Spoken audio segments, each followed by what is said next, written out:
Hey, Aaron Adams here with Infinity Investing. I wanted to take a few minutes today and break down for you things to think about, things to look at before buying a home for you to live in or an investment property. And in 2004, I attended my first foreclosure auction with a seasoned investor. And he said, look, we just got all the bids this morning.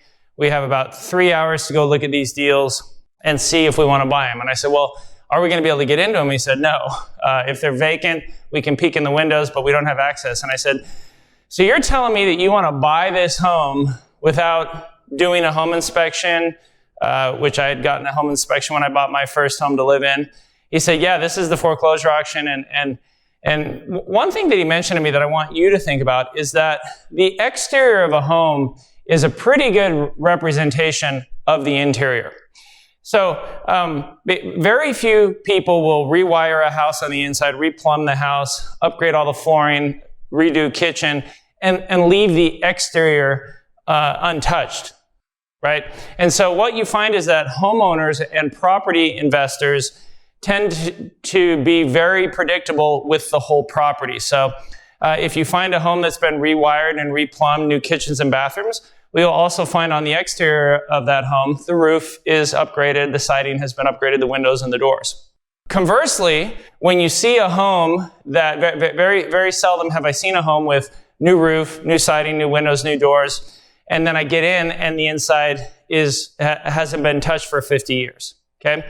And so good property owners and good homeowners tend to upgrade the whole asset as needs arise. And so when it needs a new furnace, they put it in. If a foundation issue develops, they address it. When the windows are 50 years old, they replace them. When the roof gets hail damage or the roof needs to be replaced, they put a new roof on the property.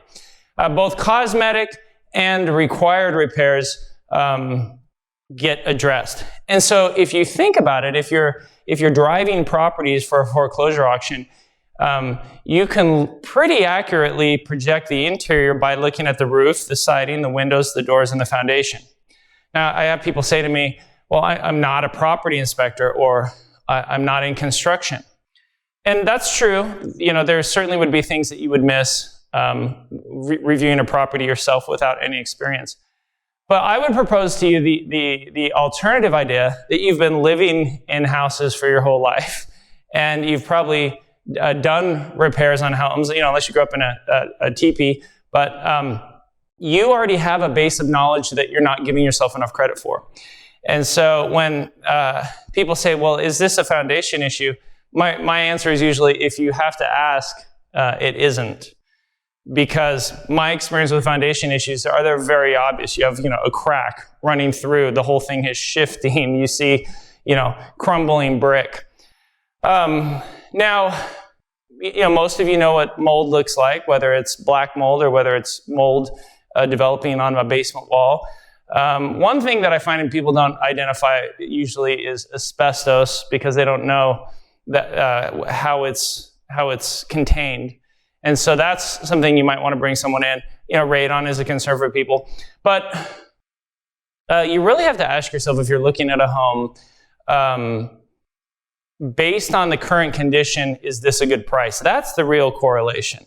When my wife and I bought our first home, my only concern was how much can I qualify for on the loan, and what's the most amount of home we could buy in California. That was our main concern. But as an investor, I don't think of it that way. Most of the time, I'm using my own cash to buy property. And so one of the conversations my team and I will have, will say, well, I love this property at $50,000. I like it at $60,000. I don't think I would take it at $70,000, and there's no way I would buy it at $80,000. And so it's based on the current condition, is the price I'm paying worth it? And so as I inspect a deal, as I inspect a property to buy it, it's always viewed with the backdrop of price correlated to condition. I use a quick rule of thumb for evaluating properties when I buy single-family homes, where I'll say, I look at the roof, I look at and if it needs a new roof, I add $7,000. If it needs new siding, I add $5,000. If it needs windows and doors, I had $7,000. So basically I say if it needs all of those things, then I start at $20,000 for the rehab and add 15 for the inside. 35 is my number. And it's a very coarse, very rough way to evaluate how much construction work a home needs. But what's interesting is that as I look at the 7,000 plus properties that I purchased at foreclosure auction, sight unseen, where I couldn't get into them, that rule of thumb held about 95% of the time. Now, if I was only buying one property at auction and I guessed wrong, well, then 100% of my investments would have been bad. But when you are buying in volume, a quick calculation ratio like that can be very valuable to save time and to allow you to get more deals. You as an investor or you as a future homeowner looking to buy, just make sure you get a home inspection. Home inspections are worth a couple $100, whether you pay for it, whether the seller offers to pay for it.